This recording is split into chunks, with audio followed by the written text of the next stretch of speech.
Plus tu as fourni des efforts et patienté, et plus le repos, tu l'apprécieras.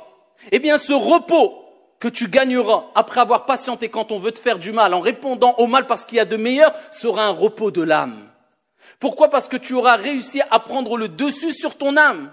Et plus tu prends le dessus sur ton âme, parce que l'âme est souvent instigatrice au mal, et cette âme-là vit avec toi de jour comme de nuit, plus tu ici réussiras à éduquer ton âme et prendre le dessus sur ton âme, comme le prophète alayhi salatu wassalam a dit, et a appelé celui qui le fait le fort, et plus ton âme goûtera à sakina, la sérénité, le repos.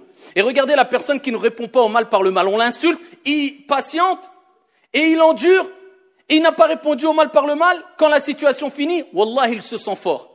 Et il se sent, alhamdulillah, quelque part fier de lui. Contrairement à celui qui s'est défoulé, ensuite, qu'est-ce qu'il fait? Il regrette. Al-ajalatu min ash-shaytan. Car la précipitation, et surtout quand on se précipite afin d'avoir un résultat, ça vient de shaytan en général. Voilà pourquoi Allah subhanahu wa ta'ala nous a rappelé beaucoup de bienfaits quant au fait de patienter face au préjudice des autres et à l'injustice des autres. Et nous a rappelé ici le mérite que va récolter celui qui a patienté, pas que patienté, parce qu'il y a patienté simplement. Mais au-delà de ça, non seulement on te fait du mal, tu ne patientes pas simplement, tu réponds au mal par quelque chose de bien. Allah Jalla wa Ala dit dans le Coran al-Karim, وَلَا تَسْتَوِي الْحَسَنَةُ وَلَا السَّيِّئَةُ.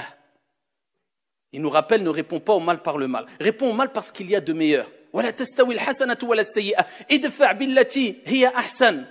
Ici, il nous rappelle, réponds au mal parce qu'il y a de meilleur. فَإِذَا الَّذِي بَيْنَكَ وَبَيْنَهُ عَدَاوَةٌ كَأَنَّهُ وَلِيٌّ حَمِيمٌ وَمَا يُلَقَّاهَا إِلَّا الَّذِينَ صَبَرُوا وَمَا يُلَقَّاهَا إِلَّا ذُو حَظٍّ عَظِيمٍ. Et à ce moment-là, quand tu auras répondu, comme Dieu dit dans le Saint-Coran, au mal, aux injustices, aux insultes, à la méchanceté des gens, parce qu'il y a de meilleur, eh bien, à ce moment-là, tu verras celui avec qui tu avais une animosité. Regardez les termes qu'il utilise Allah Azza wa Jal. Beaucoup de colère, de haine, c'est la guerre entre vous. Une animosité, devenir tel un ami chaleureux.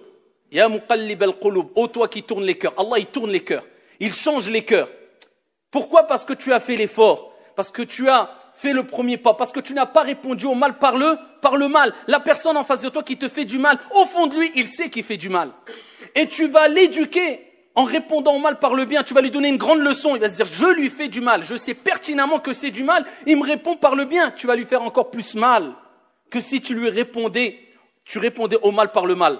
Allah dit, voilà, celui avec qui tu avais une animosité, devenir tel un ami chaleureux.